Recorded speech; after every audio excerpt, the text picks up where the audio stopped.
Darius Rucker has done a whole lot of living, and his new memoir is proof. Life's Too Short, which is available in stores and online now, lays bare the roses and thorns on his road to stardom, from singing in his mother's kitchen to being the frontman of Hootie and the Blowfish to achieving his lifelong dream of becoming a bona fide country artist. Across 23 chapters named after songs that defined his experiences, both his own and more from the likes of Stevie Wonder, R.E.M., Kiss, the Black Crowes, and Lou Reed. Rucker's memoir reads like he's telling you his life story over a beer, with voicey asides and wisecracks strewn throughout. And according to the Wagon Wheel singer, that's exactly what he and co-writer Alan Eisenstock were going for. But between anecdotes about Woody Harrelson saving his life and dunking on teens at the YMCA while on tour, a pure, unabashed love for music permeates every page. Entertainment Weekly sat down with Rucker to discuss free speech in country music, Post Malone, and swapping songs with his kids. I was really intrigued by how you titled each chapter based on a song. Did you pick the stories from your life first, or did you start with the music and use that as a launching point? Rucker: Oh no. The music came along after the story was being told.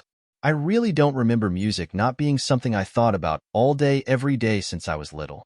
Once we started telling the story, we were talking about music, and these chapters were the songs that really affected my life. Music is so embedded in your memories. Are there any songs that are too painful to revisit? Do you ever feel like you have to distance yourself from it? Rucker: No, I don't let any of them go. The thing for me is, when those songs come on, I get the memory of good times when that song was in my life. Even if it's when I put on For the Good Times by Al Green, even though that song was my mom's favorite song, it's also my favorite song, and every time I play it, I think of her. I miss my mom and I could let it go, but I don't want to let it go because it reminds me of her. Of all the milestones throughout your career, what do you wish your mom could have seen you do? Rucker: Oh, that first Grammy.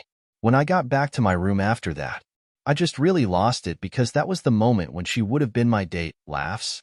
That was the moment I really wish she'd gotten to see. You mentioned throughout the book all these important performances that you've done with other artists that you really admire. You touch on getting to sing with Adele and Taylor Swift. I'm curious if there are any more modern artists that inspire you in a similar way as the songs that you based your book around? Rucker: Oh, absolutely. Post Malone. I mean, he could poop on a record and I think I'd buy it. Laughs. I just think he's amazing. His Bob Dylan covers are fabulous. Rucker: Everything he does is fabulous. All the country stuff he does, I'm such a fan. He's the guy right now. My kids always play songs with me. I love what's happening in music right now. Of course, I wish rock and roll wasn't dead. I wish there were still rock bands out there on the radio having big hits. But there's some really good stuff out there. You're so clearly passionate about many genres. Why do you think performing country music was always your white whale? Rucker: When I sing country music, I just really think that everything led up to this. Because just getting into country music and just doing what I did with the odds against me, and seeing all these other artists getting a shot, seeing Chapel Hart and Kane Brown just destroy it, and knowing I was a part of them getting a chance to get in there because finally, an African-American had a #1 hit in country music after 25 years. That is why I think I was supposed to be here, to be a part of country music and to be a part of the change in country music. You mentioned country music is becoming more inclusive, which is excellent. But there were also some steps backward with the Try That in a Small Town song and things like that. How did it feel to witness that sort of division and progress at the same time? Rucker: I mean, division is part of a new American fabric right now. We're so divided as a country, and it's sad to see. I don't want to say music is above that, but music is music. Everybody's going to make their music and say what they want to say, and that's the thing I love about our country. Freedom of speech, that's country music. You sing the songs you're going to sing, and you stand by them. I'm not one to disparage anybody about freedom of speech. Even if I may not agree with you at all, I'll die for your right to say it. Honestly, reading your memoir and talking about your journey to becoming a country music artist, I guess for me it just always seemed so obvious.